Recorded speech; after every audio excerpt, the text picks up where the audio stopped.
estudar. Quem estuda à noite realmente tem que estar numa vibe aí, numa conexão com a faculdade muito grande, porque já chega muito cansado, né? Inteiro de estresse, tem que Exatamente. estudar. E aí o professor tem que virar palhaço na sala, né? Botar um narigão de palhaço, porque senão a galera dorme, né? E aquela aula, sexta-feira, a última aula, né?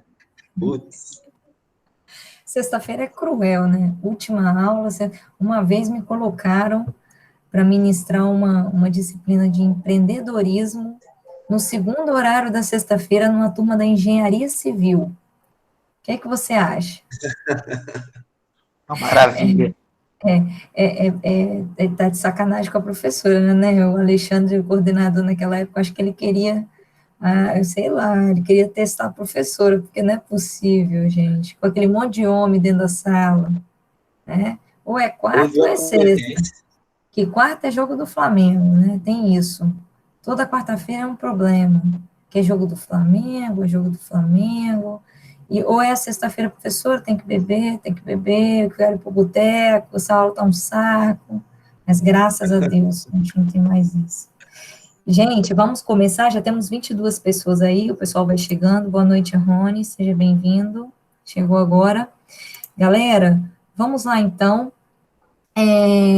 Boa noite a todos, né? Sejam todos muito bem-vindos.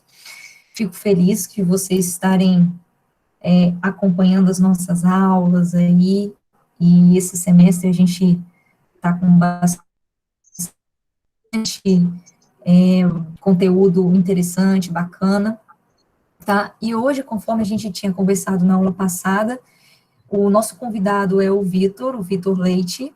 O Vitor, ele é delegado de polícia e pós-graduando também em neuropsicologia e inteligência policial.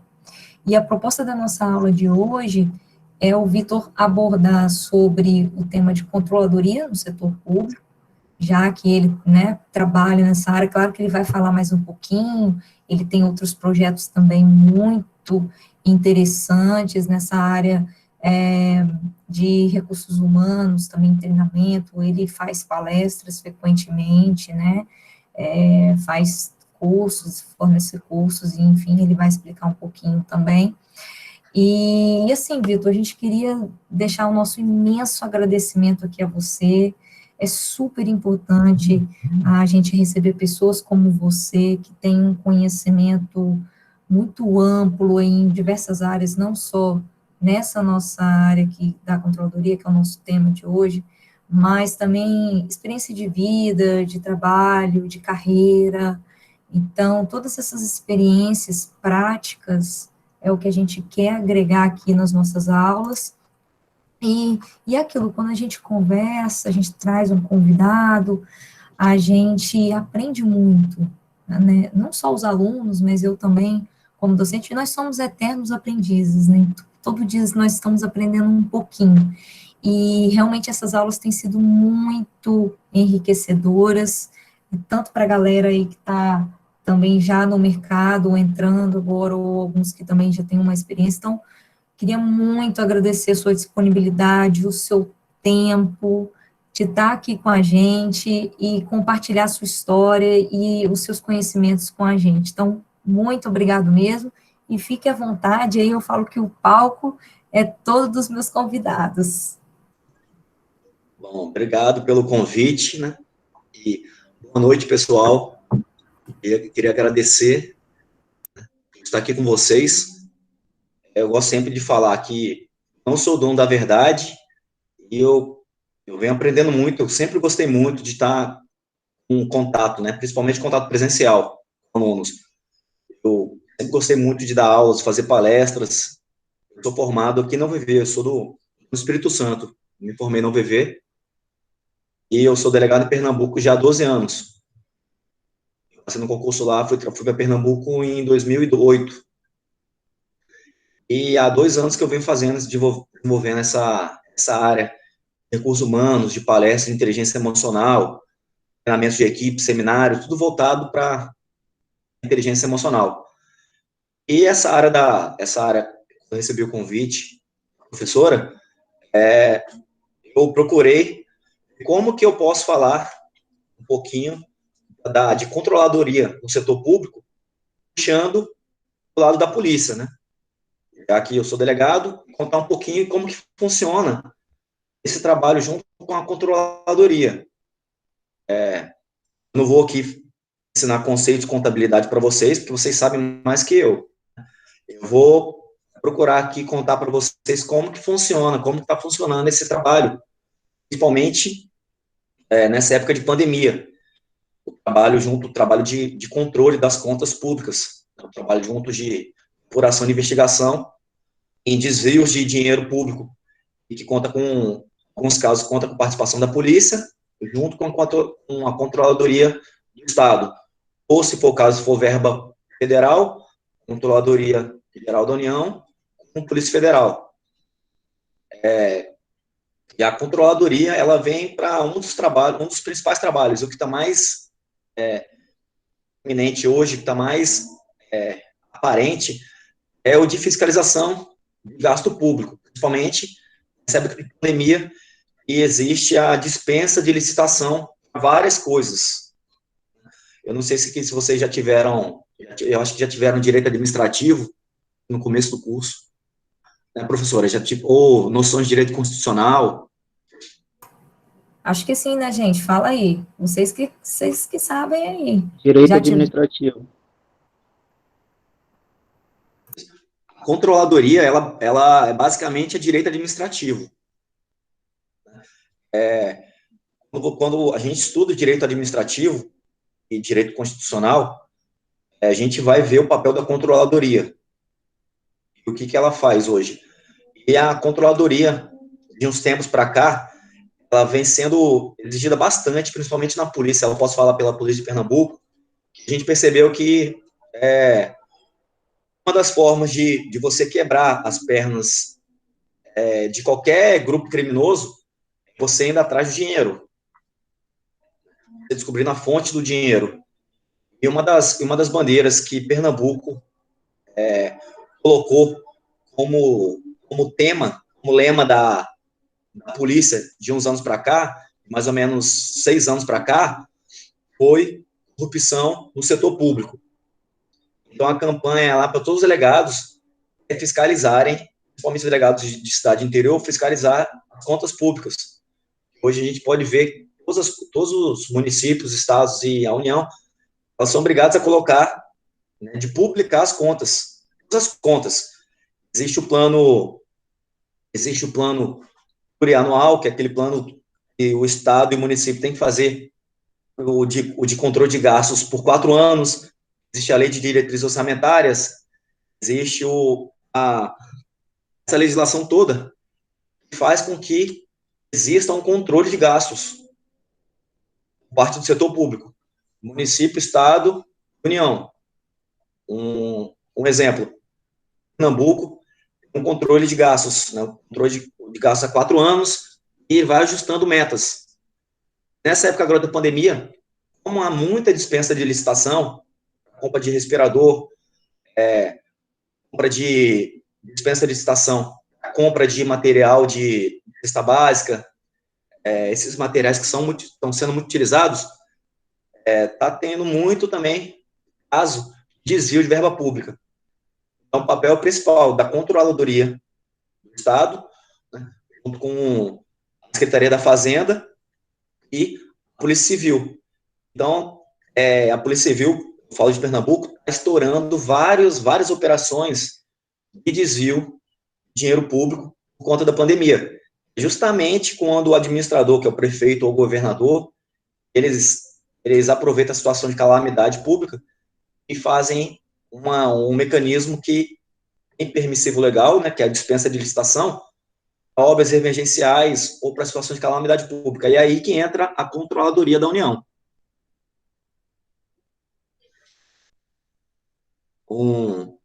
Existem algumas, eu já participei de algumas operações policiais. Atualmente eu sou lotado em Fernando de Noronha, mas nos últimos anos trabalhei na delegacia de homicídios, uma cidade lá equiparada, eu faço a equiparação como se fosse a Serra aqui do Espírito Santo. toda operação que a gente faz de homicídio acaba sempre tendo lavagem de dinheiro. Toda vez que tem lavagem de dinheiro, entra o setor contábil. Então, que você vê a importância, às vezes, a alta importância da contabilidade numa investigação de homicídio. Porque é onde que vai... O homicídio hoje, basicamente, é por conta do tráfico. O tráfico gera dinheiro. Dinheiro só tem que gastar em algum lugar. É nesse gasto, é nessa lavagem de dinheiro do tráfico, que existe o papel da Polícia Civil, principalmente no controle, na contabilidade desse dinheiro. Aí vem batendo muito em cima do laboratório de lavagem de dinheiro, que toda polícia hoje, toda polícia estadual tem. E dentro do laboratório da lavagem de dinheiro, os agentes, né, da Polícia Civil que trabalham lá, são requisitados principalmente aqueles que têm formação em contabilidade. Então, até uma dica aí para quem prestar concurso público, e às vezes não tem o conhecimento que na Polícia Civil precisa muito, principalmente nesse tempo que a gente está hoje, de profissionais que tenham formação, tenham conhecimento em contabilidade, que é uma área que a gente está caindo muito em cima, que é o de controle de gastos públicos. Você vê aí, todo mundo vê, independente de partido político, a quantidade de denúncias que vem acontecendo diariamente a respeito de gastos de dinheiro público, né? Indo pelo ralo, pelo esgoto, e a quantidade de investigações que aparecem todo dia aí. Só esqueci de falar, se vocês tiverem algum comentário para fazer, ou alguma... Hein, Vitor? Oi. Basicamente, a controladoria, ela vai ser responsável, então, assim, eu vou falando algumas coisas, você me corrige se eu estiver falando alguma bobeira aqui. Então, ela, basicamente, ela tem como objetivo na área pública, né, na verdade, a controladoria, ela passa a ser uma espécie de um setor ou uma unidade administrativa no setor público, que vai ter como objetivo fazer o controle dos gastos públicos, teoricamente seria isso, né? Então, ela vai controlar todos esses gastos de acordo com o que foi planejado e orçado, digamos assim. E claro que sempre respeitando, como você colocou aí, as leis, né, as diretrizes, e aí, claro, ela vai seguir, geralmente, o setor, ele vai se respaldar, digamos assim, no plano plurianual, vocês devem ter estudado aí, pessoal, o plano plurianual, que é um plano de médio prazo, médio a longo, geralmente são 4 anos, né, que é um plano a nível federal, governamental do país, que planeja, né, nesse plano você tem o que o país, ele objetiva alcançar nesse período, e ali você tem, nesses 4 anos, e aí você tem os limites, então tudo o que foi planejado a ser feito, e o orçamento para que isso seja realizado. Então, geralmente, a controladoria pública, ela vai se basear nesse plano plurianual, nas leis de diretrizes orçamentárias, que é a LDO, né, e também o orçamento anual, né, a lei orçamentária anual, que é a LOA, que a gente chama, né, a LOA. Então, o ponto aqui, galera, é a gente perceber, a gente estava falando de controladoria privada na aula passada. Quem lembra aí, qual que era o objetivo da controladoria privada? Alguém se recorda aí que nós falamos na aula passada? Para a gente só fazer esse paralelo. Controle, né, de toda a organização, né, de todos os departamentos, para que no final disso, né, o final de tudo é maximizar lucro, né? Boa. Ou minimizar custos. Foi isso que a gente conversou. Boa, Ana. Ana lembrou bem. Aqui, Eduardo complementou encontrar e resolver os gargalos. Isso aí. Ana colocou muito bem aqui. A controladoria privada, nas organizações privadas, ela vai ter como objetivo principal manter a continuidade da empresa. E para a gente manter a continuidade da empresa, a gente tem que objetivar o quê? O lucro.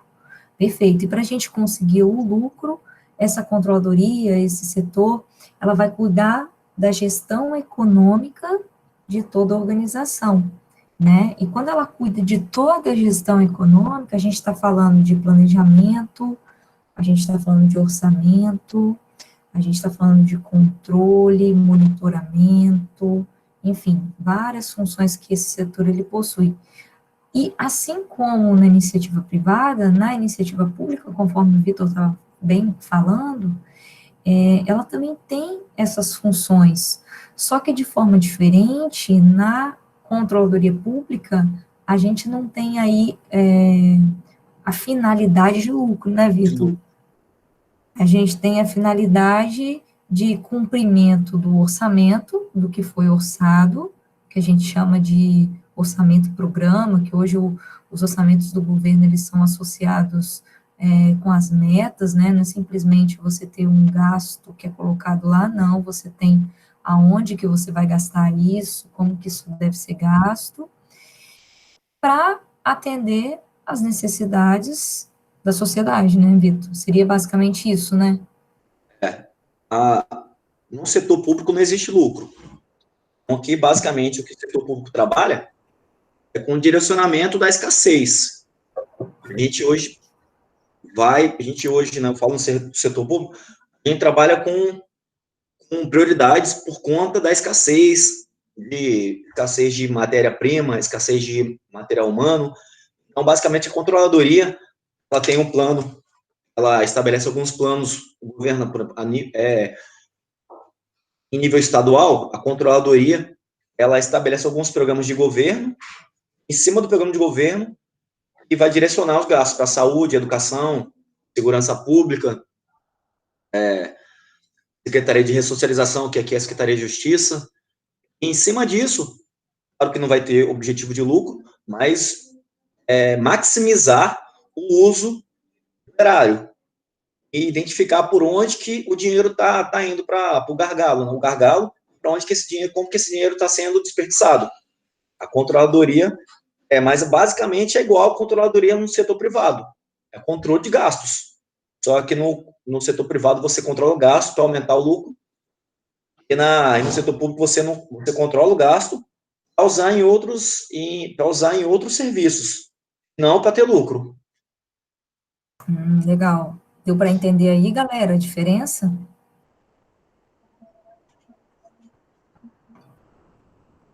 Estão dormindo não, né, gente? Acordaram, né, senhores?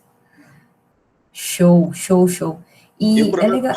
Pode falar, Vê. O problema todo da controladoria no setor público é que sempre trabalha com escassez, né? Trabalha com o orçamento é baixo. Mas mesmo com orçamento baixo, ainda existe os casos de desvio de dinheiro, que criam necessidades de urgência, né, momentâneas.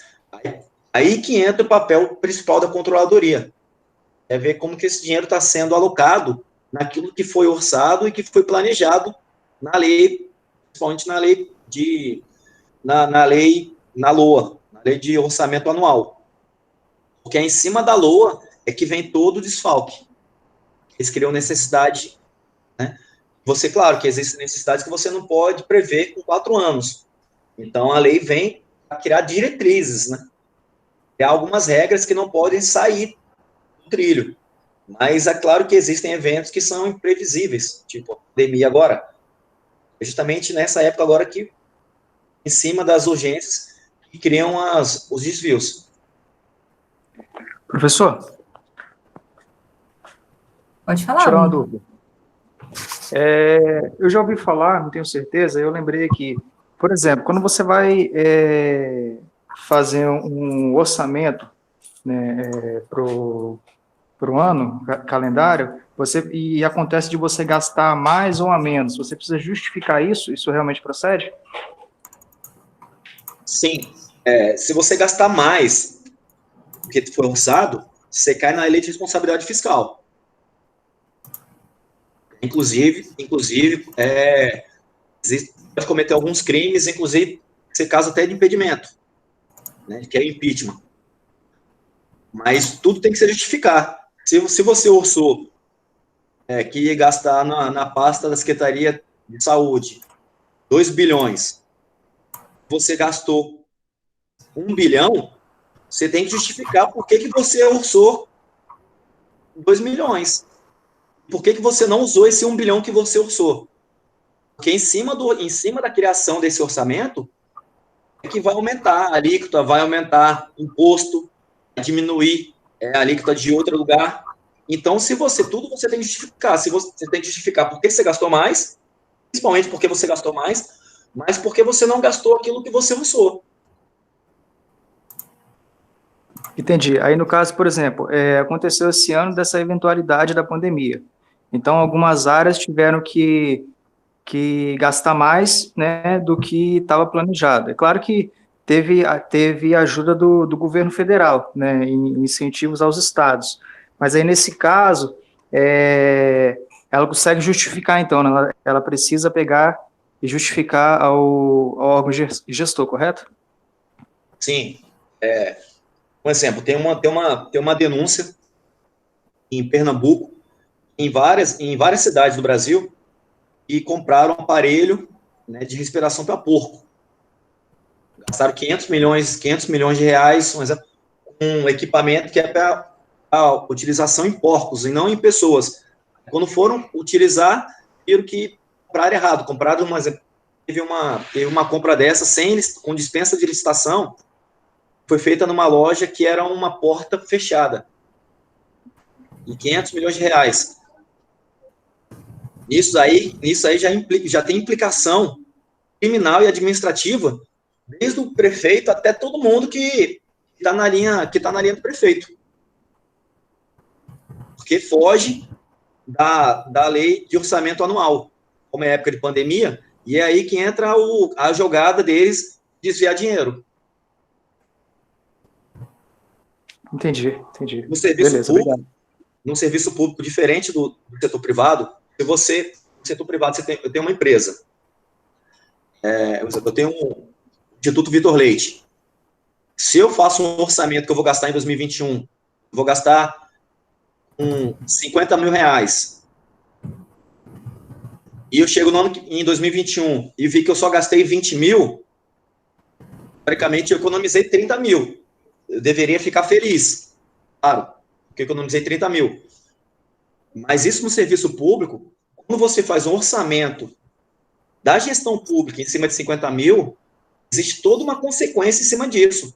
Criação de impostos extraordinários, ou aumento de alíquota, um exemplo, ICMS combustível, tem toda uma repercussão. Se você orça um valor e não chega a gastar esse valor, tem que explicar porque existem várias consequências além da teoria, da aparente economia de 30 mil reais.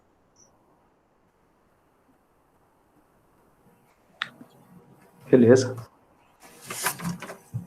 Só fazendo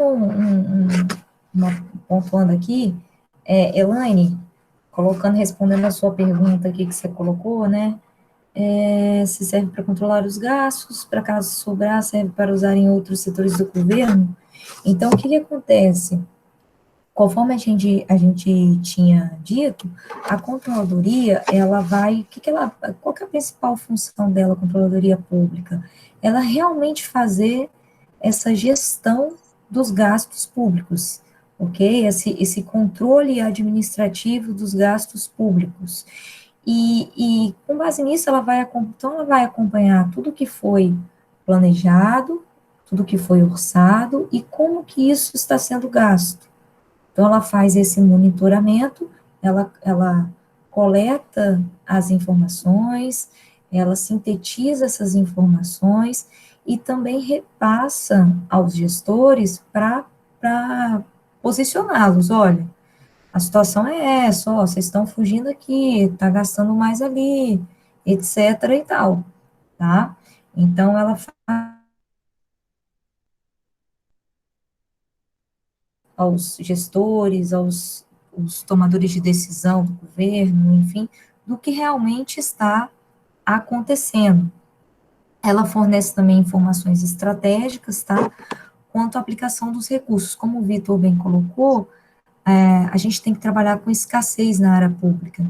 Então, a gente precisa fazer muito com pouco, ser cada vez mais eficiente, né, fazer mais com menos, gastando menos recursos, para atingir a eficácia, que é o que foi planejado, que é o que são aqueles princípios, que a gente fala aí, né, Vitor, é a eficiência, a eficácia e a economicidade, tá certo o termo? Sim. Economicidade, né? Então, é basicamente isso, entendeu, Elaine? Não sei se ficou claro.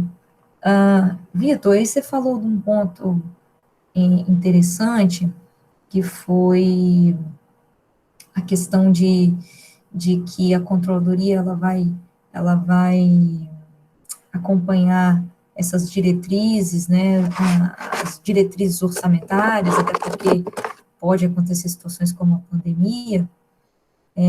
Então, na verdade, essa lei de diretrizes orçamentárias, ela vai dar um norte com relação aos gastos, né, o que pode ser feito e tudo mais.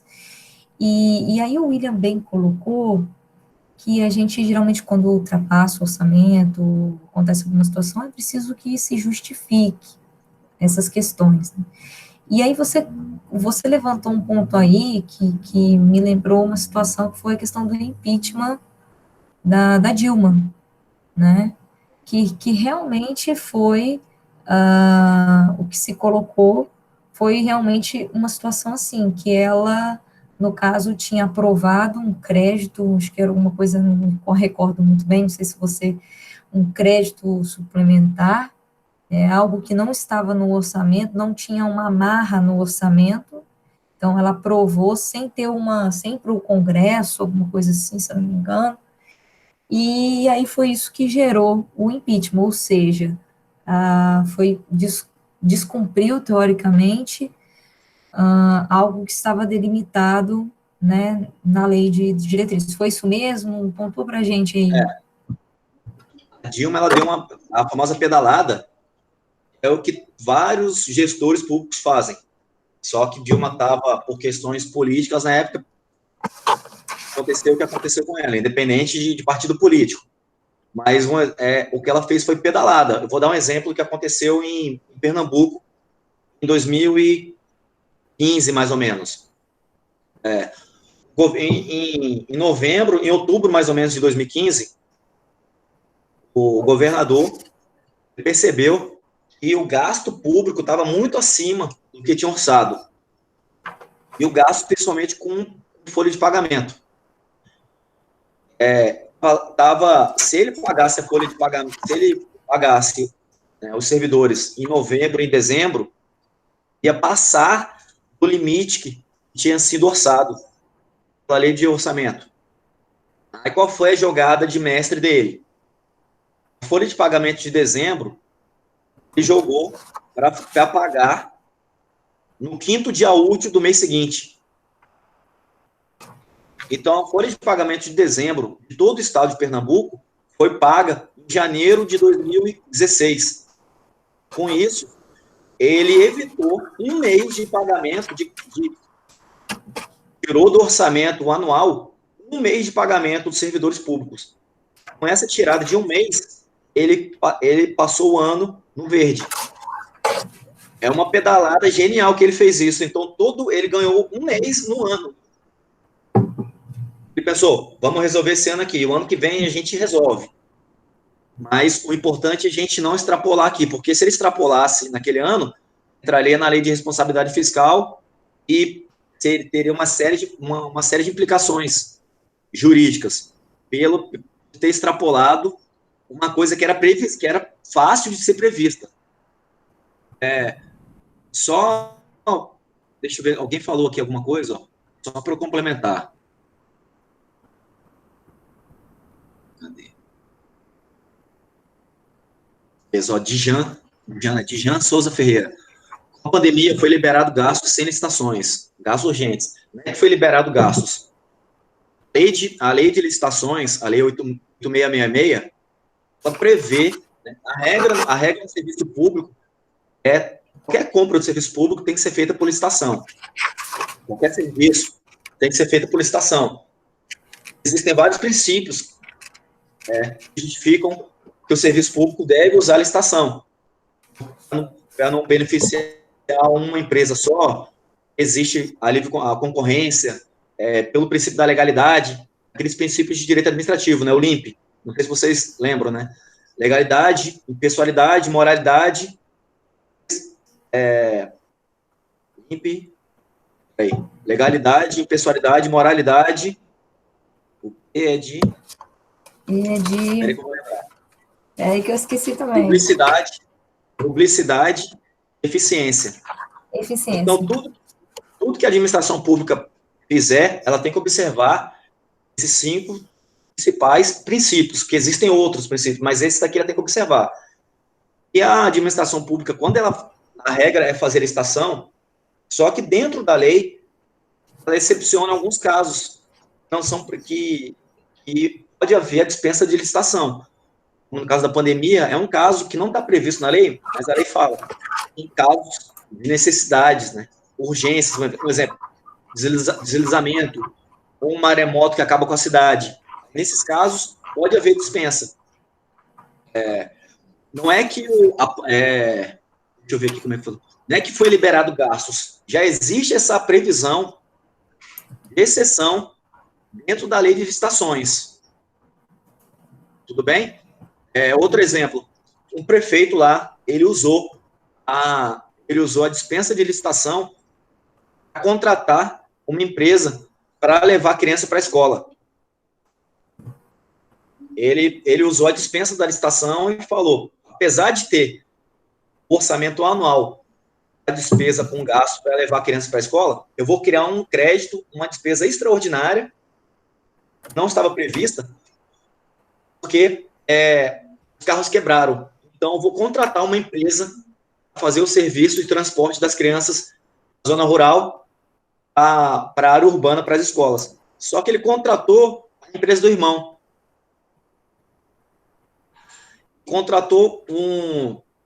Ele contratou um monte de carro que não era de transporte escolar. Não usou. Aí, quando a Controladoria do Estado, quando o município teve que prestar conta à Controladoria do Estado de Pernambuco, o prefeito foi cassado. Então, não é simplesmente criar uma exceção emergencial que vai justificar o gasto. O caso em prática, o caso em tela, né, ali, vai ter que justificar, muito bem justificado o gasto. Hein, Vitor? Só voltando um pouquinho aqui, eu acho que eu acabei esquecendo de falar, gente, a gente está falando muito de controladoria e de controle público, né, e faltou a gente pontuar aqui que a nossa Constituição Federal, de 1988, ela divide o controle no setor público em duas partes, que é o controle interno e o controle externo, tá bom? Então, é bom a gente fazer essa diferenciação. O controle interno é o que trata, que a gente está falando aqui da controladoria, né? O controle interno das instituições, né, é feito pela controladoria, e aí a gente tem a Controladoria Geral da União, coloquei aqui para vocês, e o surgimento, né, em 2003 com a medida provisória, coloquei aqui depois se vocês quiserem dar uma olhadinha, que é a CGU. Então, a controladoria, ela vai ser responsável por realizar o acompanhamento e o controle dos gastos públicos. Esse é o controle interno. Já o controle externo, quando a gente fala de controle externo no setor público, a gente está se referindo à fiscalização dos gastos públicos, que essa fiscalização e essa análise desses gastos públicos vai competir aos tribunais de conta, tá? E aí nós temos o Tribunal de Contas da União, o Tribunal de Contas dos estados, do Distrito Federal, dos municípios. Tem estados que não tem, né, Tribunal de Contas dos municípios, alguma particularidade. Mas esses tribunais de contas são eles que vão fiscalizar. Então, nós temos essa separação. A controladoria, ela vai fazer o controle, vai computar as informações do que os estados, os municípios, eles estão colocando, vai acompanhar todos esses gastos, e quem vai fiscalizar e analisar serão os tribunais de contas, tá? Isso aí para ficar mais claro. E aí vai ser fiscalização de quê, professora? Fiscalização contábil, administrativa, financeira, orçamentária, operacional, enfim, né, de todo o patrimônio dos órgãos federais, e aí tanto da administração direta quanto da administração indireta, tá bom? Faltou pontuar isso aí. Deixa eu ver aqui mais o que. Pode falar, hein, Vitor? Tô falando muito já. A controladoria, né? A controladoria e o Tribunal de Contas, os dois órgãos, servem para fiscalizar. A controladoria, ela fiscaliza de forma interna. Ela vira para o Estado do Espírito Santo e diz: olha aqui, governador Casagrande, você disse que fez um orçamento para gastar X milhões de reais com educação, você gastou menos ou gastou mais. Quero essa explicação aqui. Isso compete à controladoria.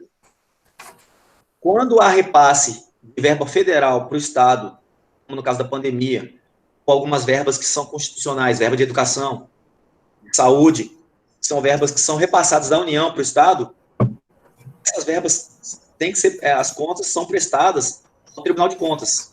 Então, é um controle externo do Tribunal de Contas quando há esse tipo de repasse de verba da União para os Estados. Mas os dois órgãos servem para fiscalizar. Cada um na sua atribuição. Na competência. Outro também,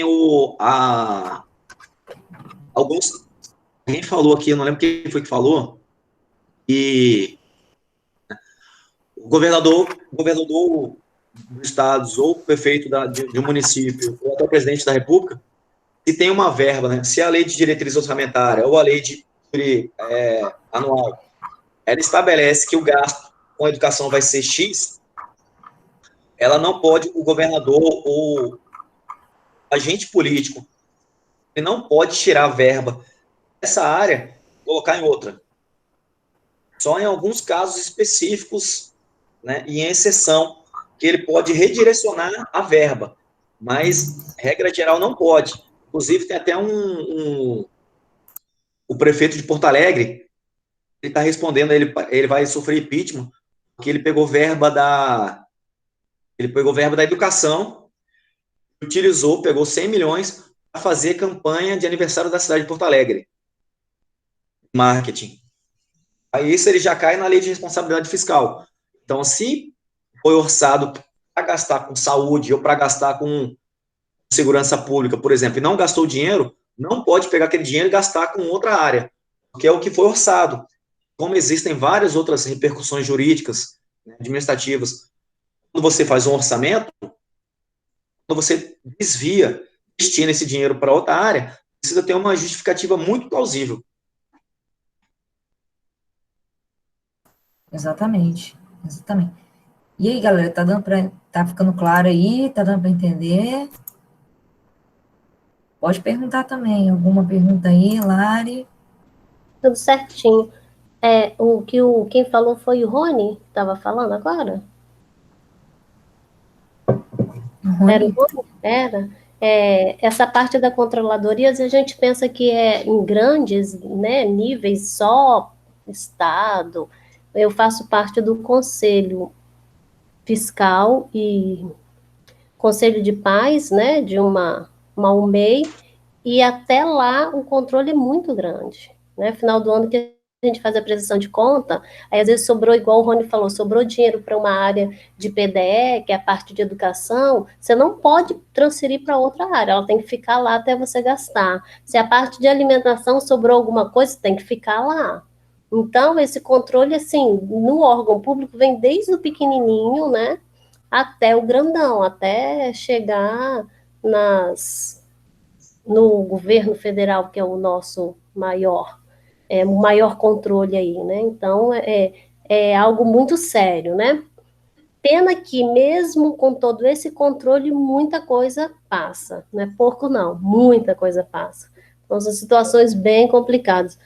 O meu esposo viveu uma das situações, ele tem uma empresa, e ele foi chamado para fazer manutenção em umas cafeteiras de um órgão do Estado aqui, e a pessoa que foi conversar com ele, que ele passou o orçamento, virou para ele e perguntou bem assim, e a minha parte? Aí ele falou bem assim, eu não trabalho dessa forma. Ele falou bem assim, então se assim não dá para fechar negócio com você. Não fechou, e o Estado contratou uma empresa de São Paulo, alegando que aqui no Espírito Santo não tinha empresa que quis fazer parte da licitação. E ele queria fazer parte, mas não queria fazer dessa parte que a gente vê aí que controla tanto, mas sempre por baixo, sempre passa. Não tem jeito. E a gente sabe disso que passa, né? Somente nesses... Se passa quando não tem pandemia, vocês imaginem agora nesse período de pandemia. É muito dinheiro que foi roubado. Não é pouco, não, é muito. Então, assim, esse controle, eu acho que tinha que ser maior ainda, entendeu? Muito maior. Né, quem já trabalha no serviço público, né, já trabalhou, sabe que hoje a gente tem um controle altíssimo, né, eu falo para o Pernambuco, o controle lá de contas é rigoroso pra caramba, muito rigoroso, só que eles têm duas formas de burlar o orçamento. A primeira é criando necessidade, então essa galera vibra quando tem pandemia, quando tem qualquer desastre natural, eles vibram porque vai ser a chance deles pegarem dinheiro, pegarem orçamento extraordinário. E a segunda forma, por lá, é você aumentar o limite do orçamento, você aumentar a previsão de gastos. O que você faz? Com a educação, esse ano que vem, esse ano eu gastei 200 milhões, ano que vem eu vou gastar 500 milhões. Aí é nessa brecha aí de 200 para 500 milhões que eles ganham dinheiro. Eles aumentam o valor da merenda, o valor do pão da merenda, por exemplo. Ou então diz que cada aluno gasta R$ 100 por dia com merenda. Aí é nisso aí que você vê vários prefeitos, né, vários secretários de saúde, de educação sendo investigados, porque quando você percebe, às vezes compra pão de uma padaria que fica a 60 quilômetros do município. Um pão de sal sai por R$ 5, por exemplo. Então, nem sempre é na pandemia, às vezes é em gastos fixos que o Estado tem, que o governo tem, só que eles aumentam o valor do gasto justamente para tirar. Locação de carro, uma diária de um carro locado para o Estado é quase R$ 700, um carro popular. Vitor, achei interessante você falar isso aí. Eu estava pensando, outro dia eu estava até conversando com meu esposo sobre a questão das Olimpíadas, né? Falei, gente, imagina se a gente ainda está bem, galera, a gente está bem, porque só pandemia. Imagina se as Olimpíadas fossem aqui em 2020, não em Tóquio. A roubalheira seria muito maior, porque imagina toda a logística e todo o transtorno que é você mudar uma Olimpíada. É assim, é surreal a quantidade de itens estocados, movimentados, comprados, e você, imagina, ter que ficar mais um ano com gerenciando aquele monte de material. Então, assim, eu acho que poderia ser pior, sabe? Eu falo que que se a gente tivesse, se as Olimpíadas fossem aqui em 2020, acho que a roubalheira seria mais assustadora ainda. Mas, enfim. E outro ponto também, Vitor, que eu queria ressaltar, você está falando de teto de gastos, né, não furar orçamento, e está rolando agora essa discussão aí no governo, né? Eu não sei especificamente se é exatamente isso, mas o Guedes defende manter o teto de gastos, né, não ultrapassar os limites, enquanto outros ministros estão querendo convencer o presidente para gastar em obras, né, e etc e tal. Seria basicamente isso que está acontecendo, de estourar ou não esse limite de gastos aí? Isso. Mas o presidente ele tem uma ferramenta jurídica, né, que é a medida provisória, e ele encurta o espaço de tramitação, no tempo de tramitação de uma lei complementar. Então, ele tem uma ferramenta que pode encurtar esse tempo, que é a medida provisória. Ele pode criar necessidade. Só que ele fica nesse embate, que às vezes vai criar uma medida provisória que vai aumentar o teto de gastos, vai dar repercussão a curto, médio e longo prazo. Porque a conta vai ter que fechar uma hora. O problema todo é esse, como que a conta vai fechar? Um exemplo, a Controladoria Geral da União, ela fez agora na pandemia, você vê um dos trabalhos que a Controladoria faz, ela pegou mais de 390 mil servidores, né, federais, estaduais, que receberam auxílio emergencial, que não tinham direito a receber auxílio emergencial, porque pelo menos o CPF consta como que recebeu, né? Se o CPF for usado por terceiro, aí já é outra escala de investigação. Mas você vê que até quando cria um gasto extraordinário, né, desse um gasto milionário com a pandemia, existe forma de você burlar ainda o gasto. Aí, por isso que fica nesse impasse. Se aumentar o teto de gasto, vai aumentar também. Além de aumentar o teto de gasto, tem que aumentar o controle em cima de como que esse limite vai ser utilizado. E assim, Vitor, o que você vê, assim, como que a gente poderia melhorar esses controles, assim? Qual que é a sua visão sobre isso, assim? Cruzamento de informações? Eu acho ainda que a gente tem um sistema muito ruim, muito precário, assim, a minha visão, né, de informações aqui no país. Começa pelos nossos documentos, né? Eu acho que a gente tinha que nascer com um documento único ali, onde que a gente centralizasse todas as informações do cidadão. Mas qual que é a sua visão sobre isso? Como que a gente poderia, como é que o governo ou o setor público poderia melhorar esse controle para evitar tantas manobras aí nesse sentido, como a gente tem falado? Porque por muito tempo, muitos anos, né, o gasto com político sempre foi movido eu falo que é movido pela paixão. Então, se tá no governo um político que eu gosto, desde que ele gasta o dinheiro do jeito que ele quiser. Se está um político da minha oposição, eu fico controlando.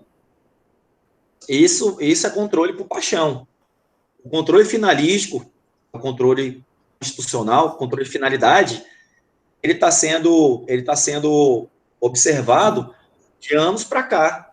Né? Foi criado esse controle finalístico em a doutrina, né? Em a Constituição de 88, mas de anos para cá e está sendo observado, basicamente, né? Esse controle finalidade. Qual é a finalidade do Estado? Da educação. O problema é que gerem a educação política de governo e não política de Estado. Essa é a diferença. A diferença de política de Estado para política de governo é que se entra um governo que tem uma política, por exemplo, uma política de esquerda, vai levar a educação do jeito que quer. Entra um governo com outra política, outro viés político, vai guiar a educação do jeito que eles entendem que tem que ser guiada. Quando, na verdade, a educação é uma política de Estado. Independente do político que passar, tem que seguir aquelas regras. Eu falo que a administração ela pode fazer tudo que está na lei. O que eles fazem? Eles criam leis. Enquanto que pessoas elas podem fazer tudo que não está proibido, a administração pode fazer tudo que está na lei. E o que eles fazem? Eles criam leis para beneficiar ou as empresas que eles têm, eles ganham dinheiro com isso, ou beneficiar parentes. Esse é o problema, que o controle finalístico existe. O controle é sério hoje. Muitas pessoas, a gente vê aí de uns anos, de 5 anos para cá, existe um controle, só que são tantos, dinheiro vai embora por tantas áreas que é impossível, é humanamente impossível você controlar todas as áreas. Falta material humano, falta servidor para dar conta de tudo. O problema é isso. Entendi, mas quando você fala assim, falta servidor para dar conta de tudo, mas o nosso grande problema eu falo que muito da nossa cultura carrega, a corrupção está muito enraizada na nossa cultura, né? O legal é você, tudo um pouco ao contrário, né? O legal é quando você consegue ser esperto, né? O bacana é assim, quando você consegue ir mais rápido, seguindo, cortando caminho e etc. E quando a gente pensa assim, a gente precisa de mais servidor, né? Mas é complicado, porque eu não estou dizendo que os servidores são corruptos, não. Eu falo do povo como um todo, né? Se a gente olhar ao nosso redor, a gente realmente percebe que a corrupção, ela está em todos os locais. Desde o momento que a pessoa, eu falo que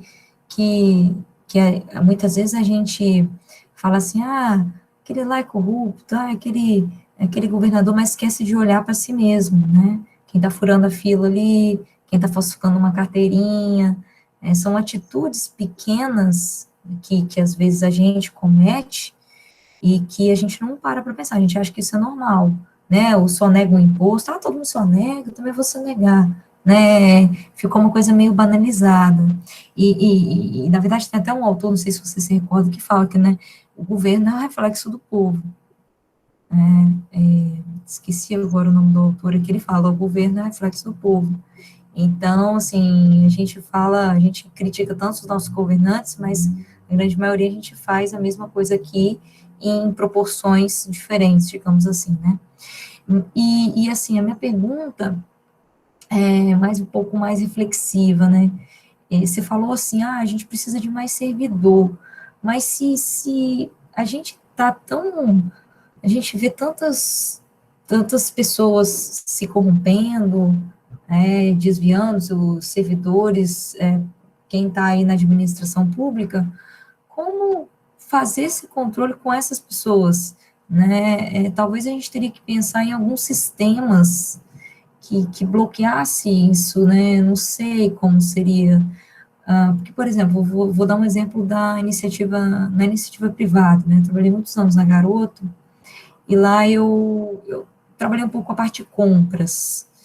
Então, assim, com relação às compras, a gente tinha uma série de normas, né? De questões de compliance mesmo, e a serem seguidas. Então, por exemplo, uma compra até tantos mil, eu tinha que assinar, passava pelo supervisor, passava pela aprovação do gerente, né, dependendo do valor, chegava até no presidente da empresa, digamos assim. Então, eram várias pessoas que estavam ali no processo. E aí você tinha todo um acompanhamento, todo um trâmite, você conseguia monitorar isso. Mas, por exemplo, numa compra emergencial, igual você falou aí de pandemia, né, que dispensa licitação, será que não estaria na hora de revisar essa prática, Nós queria ouvir um pouco o que você pensa a respeito disso, e vocês também, tá, pessoal? Vocês aí, né, quiserem falar também, dar opinião, por favor, acho que contribui bastante. A gente precisa realmente repensar esse nosso sistema, né, e a forma como esses controles são feitos, porque, legal, a gente tem muito controle, mas ainda não está dando certo 100%. A gente avançou, como o Vitor bem falou, né, mas a gente precisa melhorar muito ainda. Então, como pensar em que alternativas que a gente poderia ter para ter mais esse controle assertivo? O que você pensa, Vitor? Pode falar, Ana. Professor, então, eu estava lendo um pouco esses dias e vendo um pouco no jornal que a reforma administrativa, né? A reforma administrativa, ela tem, né, o projeto de modernizar, né, a administração pública. Aí vai acontecer várias coisas, então isso vai facilitar, né, como que o serviço público seja entregue de melhor qualidade lá para o cidadão. Então, eu acho que a reforma administrativa vai, assim, melhorar muito para que esse controle seja facilitado, porque se melhora o âmbito administrativo, o efeito vai ser esse, o melhor controle. Legal, Ana. E a reforma realmente ela é extremamente necessária, né? Nós temos um serviço público muito ineficiente, eu acho, assim. Eu dou um exemplo mesmo, eu estudei na UFES, eu fiz mestrado lá, e o meu mestrado foi em gestão pública, né? E eu tinha vários colegas da minha sala que são servidores lá da UFES.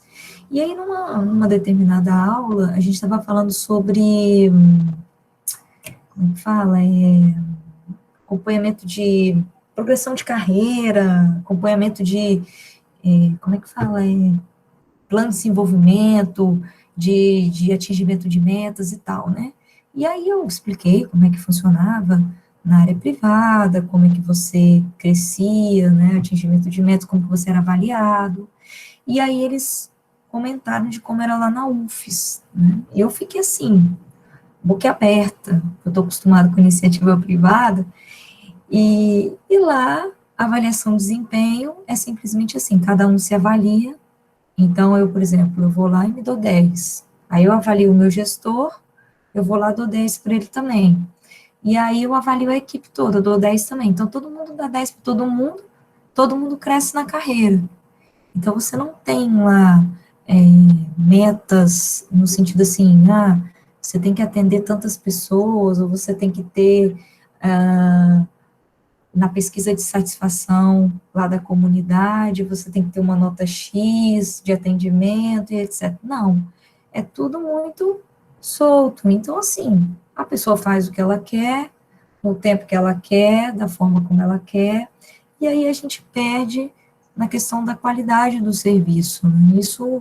Isso me chocou, assim, né? Então, realmente, a Ana colocou muito bem, a gente precisa ter essa reforma administrativa, não só por isso, mas por vários motivos também, né? Mas, Vitor, fala aí, já falei demais.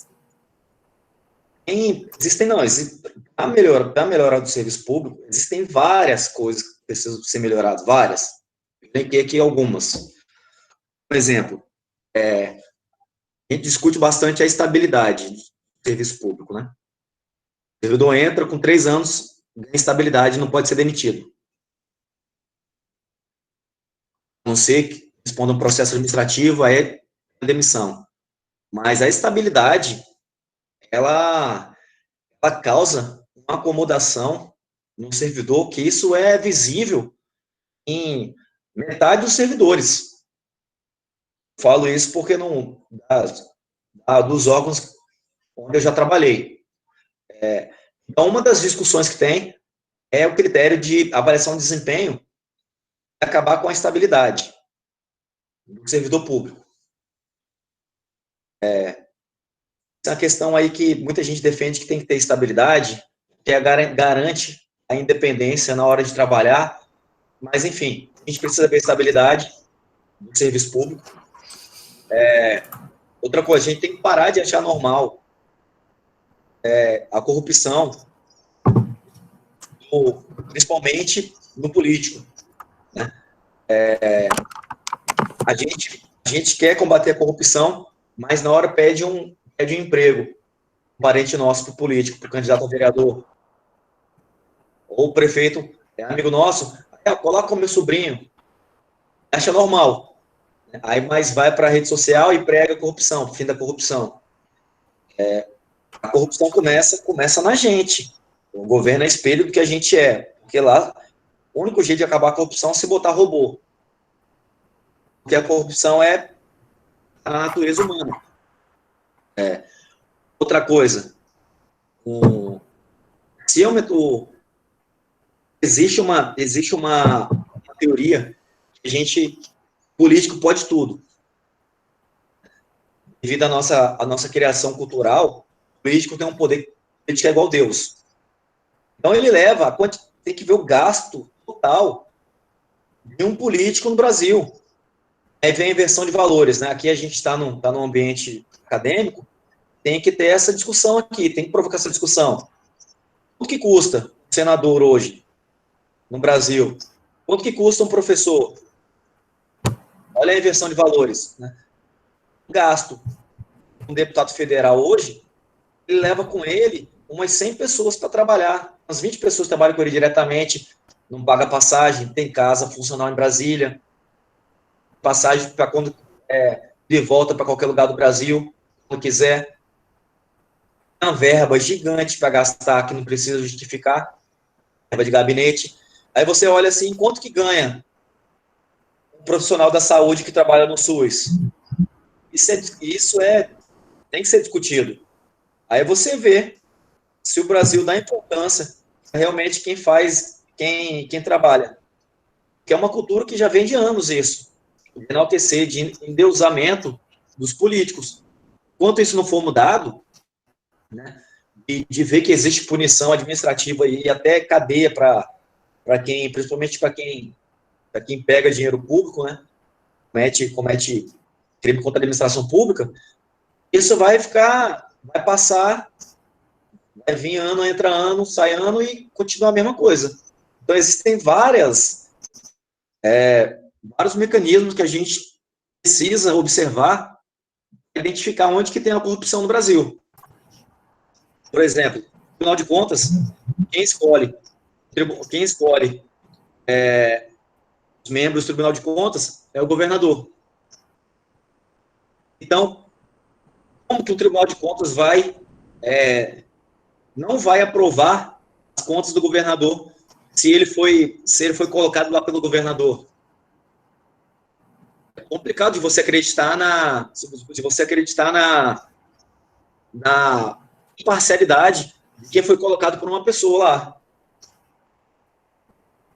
Então, a forma de nomeação dos ministros do Tribunal de Contas, a forma de nomeação dos ministros do STF, isso tudo tem que ser discutido.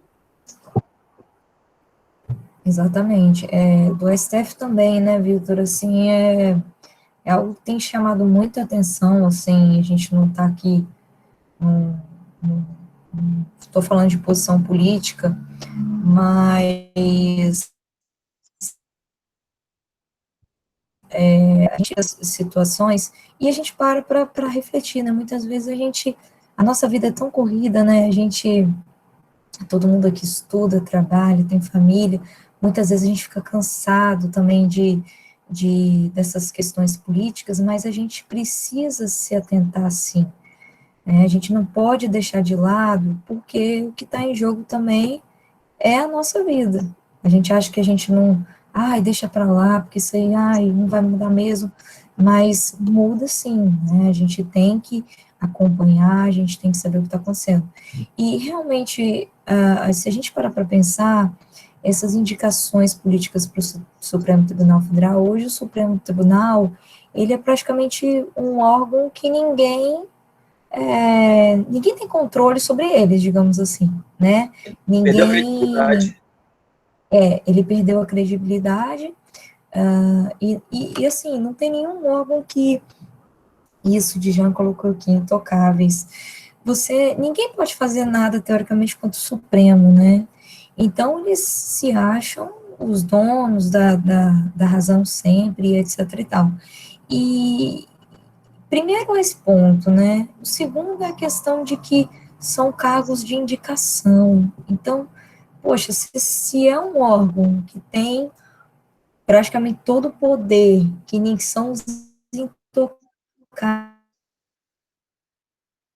e sim, tem pessoas lá que, sinceramente, eu acredito que tem juristas muito mais capacitados, muito mais com experiência, né? Então, assim, lá é simplesmente uma indicação, não é mérito de, de, de conhecimento mesmo, né, enfim. Então, isso muito bem colocado, acho que realmente precisa ser revisto. Agora, a questão é como mudar, né, como mudar esse sistema, porque, na verdade, a gente vive num sistema, se eles estão lá, eles fazem as leis, né, então, é muito difícil quebrar esse elo, quebrar esse sistema, até porque quem decide está se beneficiando muito disso, né? Então realmente é um desafio grande nesse sentido, assim, de você ir contra esse sistema, né? Vai mudando aos poucos, né? Isso aí é uma reforma estrutural. O Paulo Guedes, inclusive, ele quer diminuir drasticamente um dos projetos, diminuir a quantidade de cargos em nomeação, aqueles cargos de livre nomeação, né? É que não pode mexer quem tem estabilidade no setor público, né? Quem já tem estabilidade, é diminuir drasticamente a quantidade de cargos de livre nomeação, né? Assessores, essa quantidade imensa que tem de assessores, assessor parlamentar, enfim, de assessores, né? São medidas que a gente precisa observar. Exatamente. E existe a possibilidade de colocar, assim, os servidores daqui para frente, não os que forem contratados daqui para frente, não ter essa questão da estabilidade, isso é possível ou não? Porque você não pode ter, por exemplo, duas pessoas, né, um servidor exercendo o mesmo cargo, com direitos diferentes, digamos assim. Sim. Tem a regra de transição. Estão querendo estabelecer um ano de transição. Quem ingressar no serviço público a partir de 2022, por exemplo, não vai ter mais direito à estabilidade. Quem ingressou antes de 2022 tem estabilidade e já tem direito adquirido, então não perde esse direito.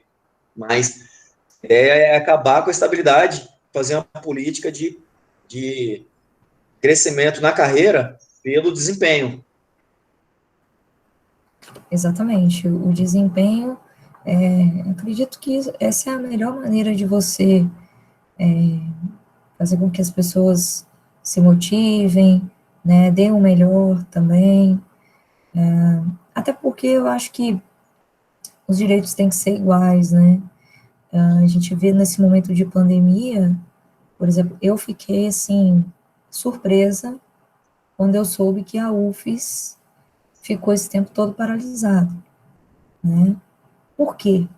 Todo mundo recebendo salário integral e todo mundo sem trabalhar. Os professores, por que você não pode usar uma plataforma? Tem várias plataformas gratuitas, né, para você ministrar aula.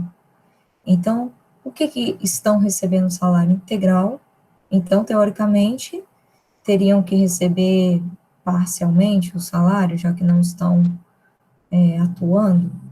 Enfim, essas coisas precisam ser repensadas, porque eu penso assim, a parte privada está todo mundo se desdobrando para poder fazer as coisas, ou manter o emprego, diminuindo o valor que está recebendo, e a gente que banca, né, teoricamente, a parte privada, digamos assim, que arca com os salários dos servidores e tal, os servidores, eles não podem ter um um decréscimo no momento desse, digamos assim. Eu não digo nem quem está atuando, eu digo quem está parado, né? Porque tem muita gente que não está fazendo nada, assim, alguns que eu conheço estão totalmente paralisados. Então, você acha que também precisa repensar algumas coisas nesse sentido, né? Mas como a gente está falando aqui, é difícil também, porque aprovar essas questões não é algo muito simples, né? Professora, teve até no começo da pandemia um deputado que ele tentou fazer um projeto para ter um abatimento nos grandes salários, instituir um teto e dar um abatimento. Não vai para frente. Não vai para frente. Então, às vezes, tem algumas pessoas tentando, mas só que não vai para frente. Tem que mudar geral a estrutura mesmo, a forma, o pensamento mesmo, tanto dos eleitores quanto dos políticos. Isso aí. Gente, mais alguma pergunta? A gente está já encaminhando aí para o final. Alguma consideração? A Leilane está falando aqui que só vai ficar no serviço público quem realmente só ficará quem é realmente bom profissional. Isso aí, público e privado, né? Mayara também colocou aqui, teria que mudar a avaliação dos bens servidores, boa. Essa avaliação, Pode falar, Vitor. essa avaliação do servidor, é engraçado que quando eu fiz a última avaliação da minha equipe, eu utilizei a ferramenta de coaching para fazer. Que legal. Aí, tinha pergunta lá e eu coloquei, na várias perguntas, falei, quanto que você daria, a nota que você daria para o seu amigo? Quanto que você daria para a sua nota do trabalho que você fez nos últimos 3 meses aqui? Aí todo mundo ficou olhando assim, realmente, acho que eu deixei a desejar. Parece, essa reflexão que você tem que fazer todo dia. O problema de estabilidade é essa.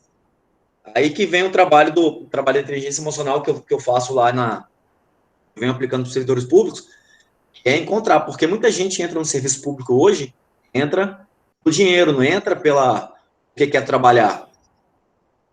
A insatisfação é por um dinheiro. Um motivador e a insatisfação.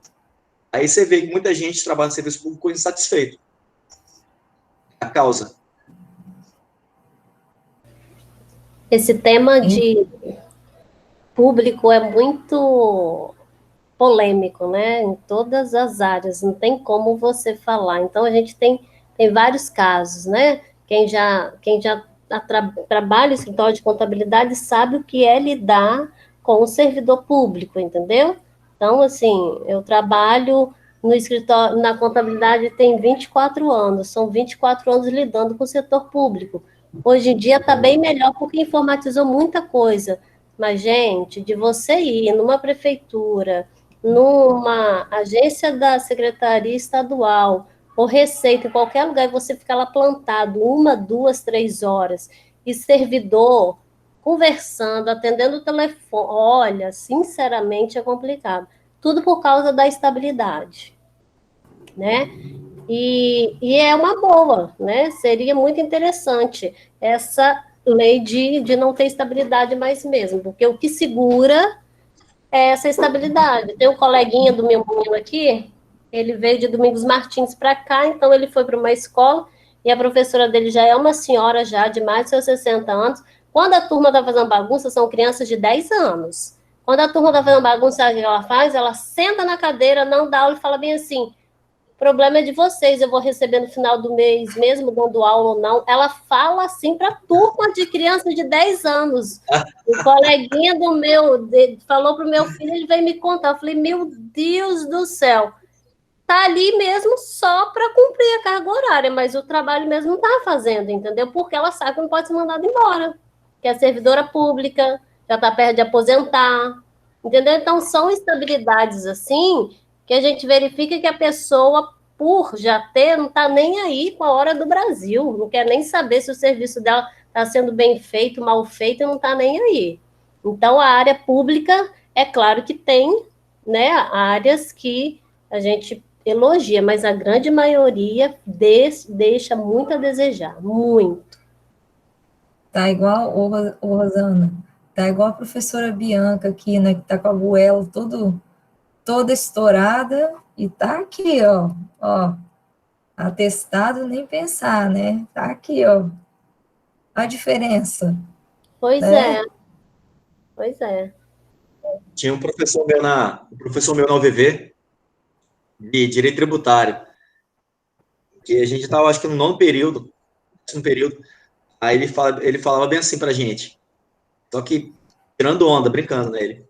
Ó, galera, pra mim, o mais importante aqui é que vocês não aprendam nada, porque eu já advogo na área tributária, então, eu dando aula ou não, então, se vocês quiserem aprender, eu dou aula. Ele fazia duas provas, botava uma prova, duas questões de marcar X, Nossa, fácil, e no verso, botava 5 perguntas, uma prova discursiva. Vocês escolhem aí a prova que vocês querem fazer. O meu futuro já está garantido, agora o de vocês. esse é bom, hein? Ô, Vitor, legal que você falou aí a questão do servidor, né, que geralmente muitas pessoas vão pela grana, né, pelo salário, e isso é algo bem interessante, você está falando de comportamento, e dessa avaliação de feedback, que quando você deve fazer o processo da análise com eles, você deve ver que a pessoa, de repente, até muda, né? Ela tem um perfil, às vezes ela nem gosta daquela área onde ela está trabalhando, mas ela tem que se adaptar àquela situação, ela faz mais ou menos para poder cumprir a tabela ali. Então, muitas vezes a pessoa nem gosta do que ela, né, não tem nem perfil para aquilo ali, mas está pelo dinheiro. Então, o que vai acontecer? O desempenho dela pode ser baixo ou alto, que ela vai ficar ali, desde que ela tem que fazer muita bobagem para conseguir sair do seu emprego, né, digamos assim, para ter um processo administrativo, alguma coisa, fazer algo mais grave para que ela perca o emprego. Então, realmente, isso abala muito o desempenho, né, digamos assim. Agora, puxando a sardinha para o meu lado, eu falo que em atendimento ao público, pelo menos nas delegacias que eu trabalho, a gente prioriza muito atendimento ao público. Eu gosto de fazer a galera a empatia na pressão, né? Porque ninguém gosta de ficar esperando. Então, por que você deixa as pessoas esperando? E uma coisa que eu bato muito em cima é atendimento ao público. E você atender a pessoa do jeito que você gostaria de ser atendido quando você chegar no lugar. Acabar com isso. E a gente tem que acabar com essa cultura de que existem algumas profissões que são deuses. Por exemplo, por que a audiência atrasa e ninguém fala nada? Por que médico pode atrasar 3 horas e ninguém fala nada? Começar a ficar inconformado com essas situações também. É assim que a gente vai mudando. A gente muda, gosto sempre de falar, a gente começa a mudar o mundo quando a gente muda os nossos comportamentos. Não adianta a gente querer acabar a corrupção lá em Brasília se a gente não consegue mudar a forma que a gente enxerga a corrupção com o que acontece com a gente. Exatamente, exatamente. Eu penso bem semelhante a você, Vitor. A gente tem que repensar as nossas atitudes primeiro, né? Porque é muito fácil a gente apontar o dedo para o outro, né?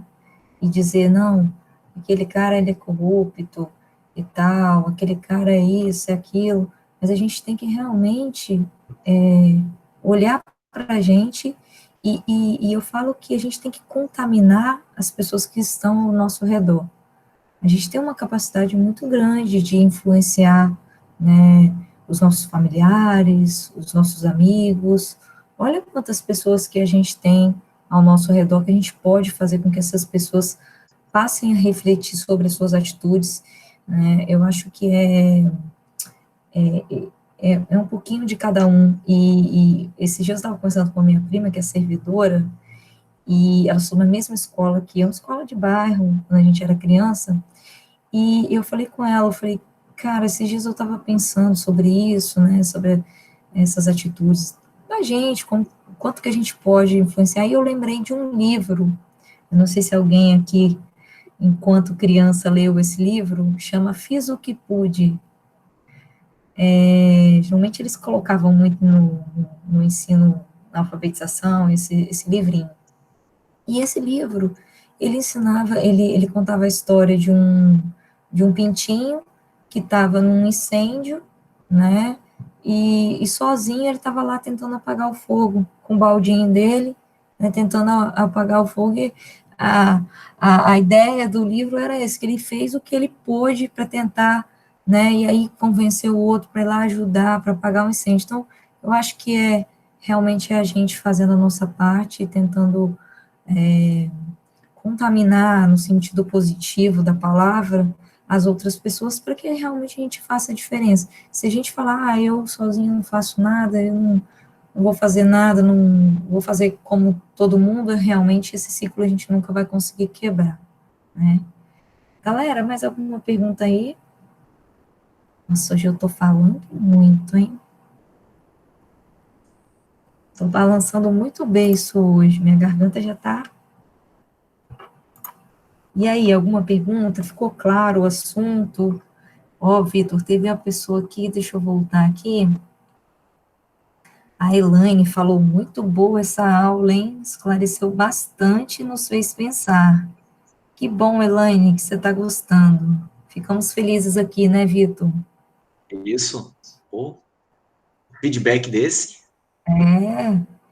Já lançou o feedback aqui, Elaine. Bem esclarecedor, Lucas. Tranquilo, gente? Nenhuma dúvida? Tá dominado? Aproveite o Vitor aí, vamos explorar a pessoa do Vitor aí, gente. É todo dia que a gente recebe um delegado de polícia aqui na nossa aula, hein?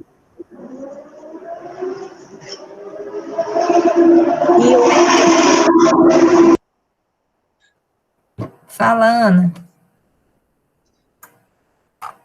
E hoje ele está até falando, você falou, Vitor, a respeito, né, que a gente tem que mudar esse ciclo vicioso, que está pouco da gente, mudando que está perto, a gente vai, cada um fazendo um pouquinho, né, com a questão dos horários, né, por que médico pode atrasar, por que, né, essas coisas assim. Então, esse último caso que aconteceu, que foi do desembargador lá na praia de São Paulo, né, que ele fez falta de respeito com o guarda, quer dizer, foi por quê? Por causa de uma postura da pessoa denunciar, da pessoa mostrar que aquilo não pode estar acontecendo, entendeu? Ele, provavelmente, né, com essa blindagem que o funcionalismo público tem, não sei o que vai dar para ele, né? Diferente da outra, né, que foi no Rio, que falou com o fiscal, como ela era da iniciativa privada, foi dispensada. Então, às vezes, quando eu estou conversando com alguém, que alguém reclama do trabalho, funcionário público reclama, eu falo, por que você não vai procurar um emprego na iniciativa privada? Falo, na hora, é só falar comigo. Lá eles estão precisando de gente, assim, com essa disposição e tal, com esse currículo. Ninguém quer, né? Então, fica aí essa dica, eu sempre falo isso, com muita educação, de vez em quando. Tem que ter sempre, hein, Ana, tem que ter sempre, hein? Galera, Saber tirar, né? E aí, gente, mais alguma pergunta? Aproveita aí, Elaine, fazer as perguntas. Não? Tá todo mundo ok? Vocês deixaram a câmera ligada e foram comer sanduíche na cozinha, não, né? Me poupe, nem tô assistindo novela. Aí. Ó, galera, eu vou sortear agora R$500. Escrever aí, ok? Aí aparece, olha lá, apareceu todo mundo, Aí, todo mundo correu para botar mensagem no chat. Porque hoje não tem live e hoje não tem jogo do Flamengo, tá? Então vocês estão comendo sanduíche, ó, controla a boca aí, que senão vai voltar todo mundo rolando para a sala de aula. Nós não vamos caber dentro daquela sala de aula, todo mundo, hein? Tão gordinho que nós vamos estar. Galera, Então, já que ninguém tá... Epa, o que teve de janta aí, Lari? Lariane sempre tem alguma coisinha boa pra gente aí. Ô, Bianca, deixa eu só falar com o Vitor. Vitor, mas tem muito funcionário público que tem sua ética, tem seu caráter, faz um bom trabalho. Conheço muitos até, tá, gente? Então, assim, tem muita gente boa nessa área também, entendeu? Pessoas que são humanas, que reconhecem que estão ali prestando um serviço para a sociedade, entendeu? Conheço várias pessoas, assim, que merecem estar nessa função, tá? Exatamente, são comprometidas, né, Ana? A regra é todo mundo, né? Você pega exceção e são aquelas pessoas que que não têm compromisso, então ela não vai ter compromisso em nenhum lugar que ela tiver. Você vai pegar maus profissionais em qualquer área da vida. Eu gosto muito de um dos treinamentos que eu faço, e servidor público, justamente parar de reclamar. Você que colocou aí, pega uma pessoa que pega um servidor reclamando, né? Um dos treinamentos que eu faço é justamente isso, parar de reclamar, né? E começar a agir. Muito legal, Vitor. Muito legal isso aí. Isso aí é realmente... E tem gente que se encosta na reclamação, já tem o costume de reclamar, né? É muito, muito legal nesse sentido, esse treinamento, assim, acho bem interessante mesmo. E o desembargador ali, claro que ele usa o poder que ele acha que o cargo dá para ele, né? Mas aquilo ali, ele é daquele jeito ali em qualquer lugar que ele for trabalhar. O cargo de desembargador só evidencia uma coisa que já é dele. Exatamente. Infelizmente, ali ele pode trabalhar em qualquer lugar que ele vai ser daquele jeito. O cargo só expôs a personalidade dele. O comportamento vai ser o mesmo, independente de onde ele estiver, né? Com certeza. É questão de princípios também, né, Vitor? Aí já vem muita coisa de berço também. Claro que tudo a gente pode mudar, né? A gente pode sempre melhorar, se desenvolver, né? Isso, a gente está aqui para aprender e crescer e melhorar, né? Então, isso pode ser, claro, pode ser aperfeiçoado, pode ser mudado, sim. Sim, Larissa, parece que ele já tem várias ocorrências, né? Esse desembargador. Galera, mas então, pode falar, Vitor. Acho que não vai dar nada. Aí fica fazendo isso. Exatamente, exatamente. Gente, então, vamos encerrando a nossa... Quer falar, Dijan? Sim, queria fazer uma pergunta para o Vitor, assim, de uma coisa que eu já escutei de uma pessoa que entrou nesse cargo político, acho que foi como prefeito, vereador, não me recordo muito bem, e a pessoa mencionou que, assim, dentro da política ali, é quase que impossível você não se tornar, de certa forma, corruptível, porque ele falou que você, às vezes, tenta aplicar um projeto de lei e aquilo só vai para frente se, de fato, tiver uma grana por trás ou tiver algum benefício que vai trazer aqueles aprovadores, digamos assim, né? O Vitor, ele tendo como delegado da Polícia Civil, qual é o ponto-chave, assim, que ele acredita que isso possa mudar dentro de uma política? Porque até mesmo para você fazer uma nova lei, você depende dos políticos. E é lógico que, assim, o meu pensamento, né, se é algo que vai desfavorecer a eles vão ter a resistência de fazer essa aprovação. Eu acho que por isso que muitos projetos e muitas leis que são de fato que poderiam se tornar mais eficiente o nosso Brasil, ela não vai para frente, porque depende deles. Então, acho assim, qual seria a chave, talvez poderia virar ou esses anos como delegado dele, que poderia fazer essa mudança se tornar de fato uma mudança? Essa questão de iniciativa legislativa é complicado porque a gente ouve muito, né?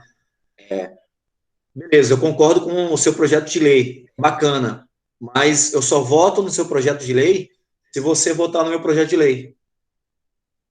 Aí fica nesse círculo vicioso. A política nunca sai porque é círculo vicioso. E um ajuda o outro, né? Uma mão lava a outra. Aí o que eu procuro explicar só muda isso se existir uma mudança de comportamento que já está tendo alguns políticos que estão entrando. Independente de partido, existem boas ideias. Mas realmente a maré política, se você for a mudar só com uma pessoa, não muda. Mas a ideia é não desistir e continuar lutando pelos ideais que você tem. Isso é uma mudança de comportamento que não vai mudar agora de uma eleição para outra. Isso é uma mudança histórica, porque isso vem de 500 anos, essa tradição política, né, dessa politicagem.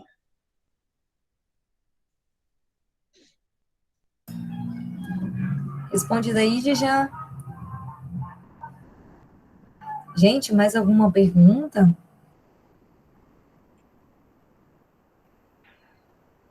Eu já fui, só para dar um exemplo, eu já fui transferido de cidade por conta de pedido político. Eu estava desagradando o prefeito da cidade. Que situação, hein? É desse jeito mesmo. Eu lembro até do caso que ocorreu com tenente, coronel, não lembro muito bem, talvez você deve recordar melhor, de que ele foi parado na blitz e o soldado acabou filmando e tudo mais. Que até eu acho que foi ano passado ele recebeu uma promoção e o soldado que parou ele foi transferido para o interior do estado. Então, assim, infelizmente acontece muito isso. Sim, foi igual eu falei do caso do desembargador, porque realmente acontece, porque assim, é um caso que foi para a mídia está caindo em cima, mas pelo status dele, como você mesmo mencionou, desembargador não vai dar nada. Mas no final a corda vai sempre arrebentar um pouco o lado mais fraco, né? Esse que é o nosso grande problema aí, não somente na política, mas de uma forma geral. Mas uma hora ele vai ter o dele, uma hora esse desembargador vai ter o dele. A conta fecha, uma hora a conta vai fechar. É verdade. Quer falar, Rosana? É a esperança de todo mundo, né? Essa história aí de uma andorinha sozinha não faz verão realmente é complicado, principalmente na política. A política é um lugar muito sujo. Honesto não consegue ficar na política. Eu tenho um cliente que ele é vice-prefeito de uma cidade aqui e ele foi ameaçado de morte, porque ele simplesmente suspendeu todos os contratos que a prefeitura tinha com várias empresas. Ele foi ameaçado. O contrato que ele tinha com o carro, né, como ele falou, carro que aluga, né, para os servidores, contrato com máquinas agrícolas, que a prefeitura tinha máquina parada, mas tinha um contrato com as máquinas, então ele cortou o contrato com todo mundo. Olha, foi ameaçado de morte. Aí ele desistiu, ele vai fazer o que sozinho? Entendeu? E outra coisa, né, na Câmara dos Vereadores, para o projeto passar, não é um vota no outro, não, é dinheiro vivo mesmo. Ah, você quer? Então eu quero tanto na minha mão. E é isso que acontece mesmo na política. Então, assim, é algo que vem da base, eu acho que da pessoa, assim, vai demorar muito tempo para mudar isso. Então, se as pessoas de bem não se juntarem e tomarem conta, vai ser, assim, a vida toda desse jeito, entendeu? Os mal intencionados, que pensam só no bolso deles, que pensam só no bem-estar, vão continuar tomando conta. E a gente fica calado, entendeu? Porque uma andorinha sozinha realmente não consegue fazer muita coisa. Até tenta, mas conseguir não consegue. É o que o Vitor falou, né? A gente não pode achar normal, né, Vitor? A gente tem que realmente reagir a situações assim, né? Reagir, digo, no no bom sentido, né, gente, assim, a gente tem que não pode deixar passar para lá, a gente tem que se questionar, a gente tem que articular no sentido de, né, de contaminar no sentido bom da palavra as pessoas, para que a gente realmente mude. E o que a gente não pode fazer é se conformar com tudo o que acontece. Né? Perfeito. Beleza, gente? Ó, nos estendemos um pouquinho hoje, então vamos encerrando nossa aula aí, Vitor. Eu queria mais uma vez te agradecer aqui, acho que, poxa, foi sensacional sua participação, acho que, né, galera, a galera pode colocar aí no chat, dar o feedback, acho que enriqueceu muito mesmo a nossa aula, trouxe exemplos práticos, acho que abriu um pouco a nossa cabeça também, o nosso olhar para essas questões, e eu acho que é importante mesmo aqui é a gente, mais do que a gente passar o conteúdo, né, que a gente tem que cumprir nossa ementa, mas é realmente a gente gerar reflexões, gerar experiências, pensar, abrir a nossa cabeça, buscar um novo olhar para as coisas, né, refletir também, pensar no o futuro do nosso país, acho que é mais nesse sentido. Então, muito obrigada pela disponibilidade, pelo seu tempo, pelo seu conhecimento. Eu adorei, o pessoal aqui no chat também está falando. A Lari falou muito boa, parabéns, a Rosana também, todo mundo, dinamismo. Fica à vontade aí para dizer o que você quiser, né? A gente é só agradecimento mesmo. Eu agradeço aí mais uma vez a presença, fico muito lisonjeado, né, de participar de uma aula dessa, e pode contar comigo sempre que quiser de uma participação, sempre que eu estiver disponível. Gosto muito desse ambiente acadêmico, eu acho muito bacana a gente procurar, já que é um ambiente universitário, né, a gente tem que difundir ideias, causar essa reflexão, né, além de passar o conteúdo, a gente causar reflexão em alguns assuntos. Obrigadão, galera, aí pelo feedback, ter acompanhado, mesmo que online, né, quase 2 horas aí, de 1h45 de aula, eles são guerreiros. Sinal que o pessoal gostou, ninguém foi embora, hein, Vitor? O pessoal se manteve aí. Café com Leite é um projeto que eu tenho, meu sobrenome é Leite. Café com Leite é um projeto que eu tenho e eu gosto muito de frequentar cafeteria. Eu comecei a gravar vídeos de inteligência emocional tomando café. Que legal. Mostrando que a gente pode conversar de inteligência emocional em qualquer lugar que a gente tiver, na praia, na academia, tomando café. Aí foi uma ideia que eu tive, foi um projeto Café com Leite. Que bacana. Vitor, você tem algum canal, assim, que caso as pessoas queiram te contactar, conhecer também os seus treinamentos, você falou que ministra treinamentos, queria que você falasse um pouquinho sobre isso também. Sim, eu coloquei aí, ó, em um Instituto de Desenvolvimento Humano, né? Instituto Vitor Leite. Faço palestra de inteligência emocional, faço seminários, treinamentos, né, de empresas. Estou lançando agora uma formação para quem quer concurso público na carreira policial, que é um treinamento de inteligência emocional, nutrição e educação física, junto com um amigo meu que é educador físico e nutricionista.